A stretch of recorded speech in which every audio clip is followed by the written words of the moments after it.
जितनी भी शंका और संशय है अब सब पर विराम लग गया है। विराम किसने लगाया? गृह मंत्री अमित शाह ने। और अब सिर्फ वक्फ का नवंबर और दिसंबर ही बचा है। इसके बाद वक्फ पर जो भाईजान कहते हैं, बड़ी बड़ी बातें बताते हैं, वो ज्यादा दिन चल नहीं पाएगी। इसकी एक्सरे रिपोर्ट दर्शकों हमने तैयार की है और मैं आपको बता रहा हूं, हमने एक बार और बताया था आपको न्यूज का एक्सरे कि वक्फ संशोधन बिल जल्द ही पास होने वाला है। और इसको लेकर जितनी हलचल मची हुई है, उसी बीच एक बार देश के गृह मंत्री अमित शाह ने बड़ा दावा कर दिया है। वक्फ संशोधन बिल को लेकर मौलानाओं से लेकर असद उद्दीन ओवैसी भाईजान तक विरोध में डट कर खड़े हुए। इस बिल को पास होने पर वक्फ की जमीन छिन जाने का डर दिखा रहे हैं मुस्लिम भाइयों।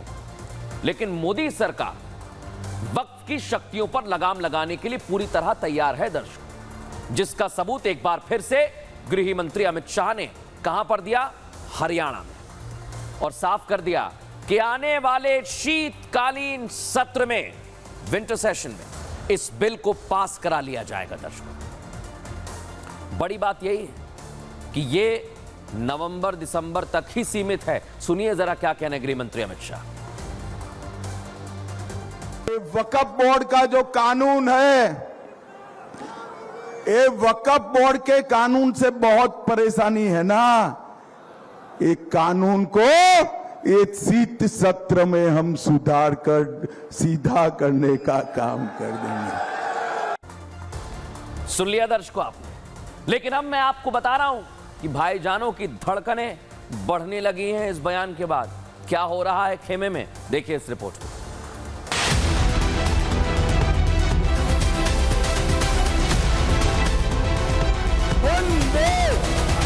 वक्फ संशोधन विधेयक 2024 आने वाले दिनों में पार्लियामेंट में इसको पारित किया जाएगा।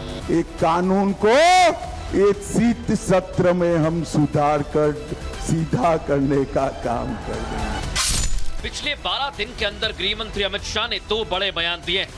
दोनों ही बयान में सेंटर में था वक्फ संशोधन बिल। और शाह के बयान से साफ हो गया कि वक्फ संशोधन बिल का संसद के शीतकालीन सत्र में सुधार भी हो जाएगा और पास भी हो जाएगा।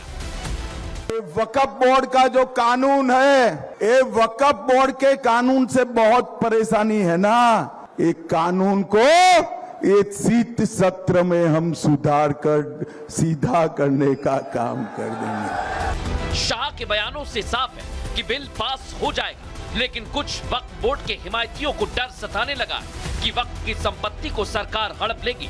खुद ओवैसी भाईजान ने कुछ दिन पहले कबूल किया था कि यूपी में कई लाख संपत्तियों के कागजात ही नहीं है। ये अगर कानून बन जाएगा, उत्तर प्रदेश में 1,21,000 वक्फ की प्रॉपर्टीज हैं, 1,12,000 के पास कागज ही नहीं है। वक्फ का यूजर खत्म हो गया तो जायदादें कौन लेगा? वो जायदादें कौन लेगा बताओ? तुम्हारे पास लीगल उसके ऊपर इख्तियारी नहीं होगा, कोई भी घुस जाएगा। संशोधन बिल के नाम पर भड़काने का काम पूरे जोरों शोरों से चल रहा। पूरा नैरेटिव बनाकर कहानियां गढ़ी जा रही। बिल को लेकर जेपीसी बनाई गई, जिसमें विपक्ष के नेताओं से भी चर्चा हो रही। लेकिन बिल के विरोध में सुर लगातार उठ रहे हैं। लेकिन कानून के जानकार ऐसे लोगों को जवाब भी दे रहे हैं।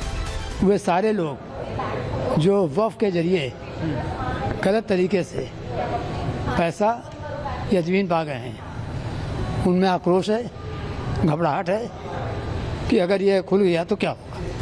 वक्फ बोर्ड के पास देश में तीसरी सबसे ज्यादा संपत्ति है, जिसमें से कई संपत्तियों के कागजात नहीं होंगे। यूपी के आंकड़ों का जिक्र तो खुद ओवैसी ही कर चुके हैं। ऐसे में बिना बही खाते के जो मनमानी हो रही है, उस पर लगाम लगाने के लिए इस बिल को कानून बनाने की कवायद हो रही है।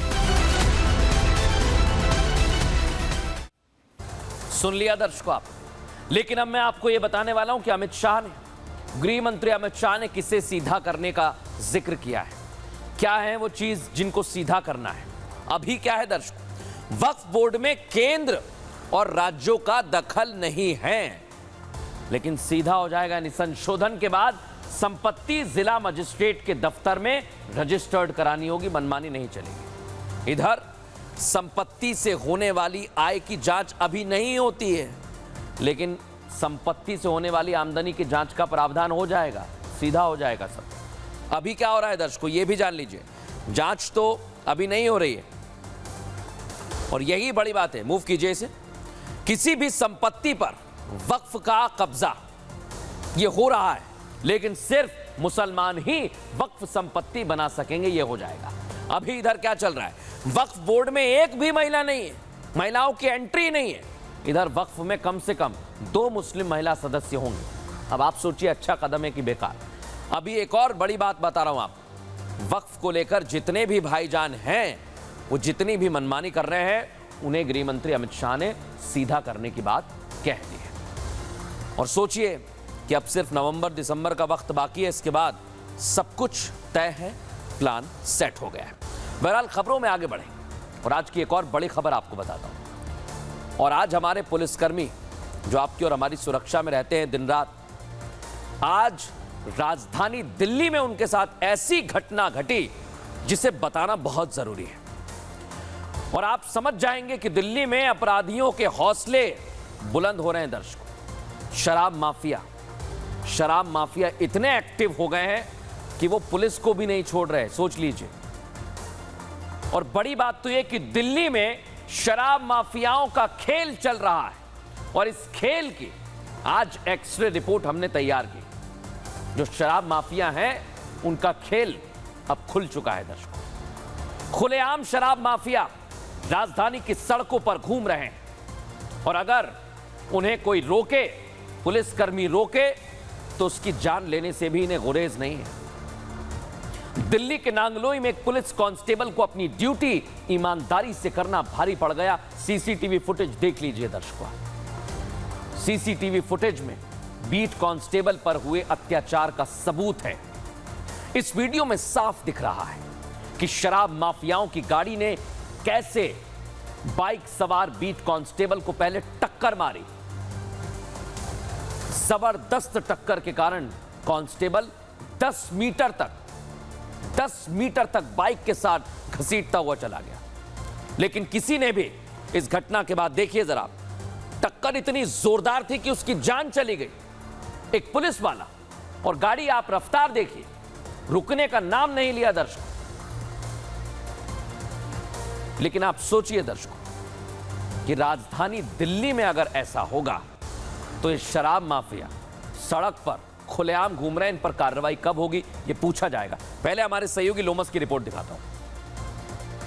भी हम उसी जगह पे हैं जहां पर ये पूरी घटना को अंजाम दिया गया था। ये देखिए घसीटने के यहाँ पे निशान है, जो कि बीट कांस्टेबल को वो वैगनआर कार घसीटते हुए आगे लेके गए। वहाँ पर जो बीट कांस्टेबल के ब्लड के निशान भी, यहाँ पे गाड़ी टूटने का निशान भी है। बीट कांस्टेबल उस दौरान बाइक पे सवार था, उसके द्वारा जब वैगनआर कार को इशारा दिया गया रुकने का, तो वो कार रुकी नहीं और आगे जाकर के दीवार से टकरा गई। और उसके बाद आसपास में जो सीसीटीवी लगे हुए हैं उनको पुलिस अधिकारियों के द्वारा खंगालने का काम किया जा रहा है, खोजने का काम किया जा रहा है और साथ ही उन लोगों को तलाशने का काम किया जा रहा है।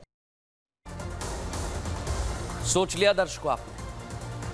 सोचिए जरा, शराब माफिया बेखौफ घूम रहे हैं और शराब माफियाओं से बचाओ, इसलिए हम कह रहे हैं। घटना कैसे घटी ये भी जान लीजिए। रात का वक्त, देर रात, लगभग 2:15 बज रहे थे। कांस्टेबल संदीप अपनी ड्यूटी पर थे। वो नांगलोई पुलिस स्टेशन से रेलवे रोड की ओर जा रहे थे। संदीप ने कार को तेजी से आते हुए देखा और संदीप को कार ड्राइवर पर शक हो रहा था। संदीप ने ड्राइवर से स्पीड कम करने के लिए भी कहा, लेकिन कार सवार ड्राइवर ने वहां से भागने के लिए अपनी स्पीड को बढ़ा दिया और कांस्टेबल संदीप को पीछे से जोरदार टक्कर मारी, जो हमने आपको दिखाया। संदीप इस टक्कर के बाद 10 मीटर तक घसीटते हुए चले गए।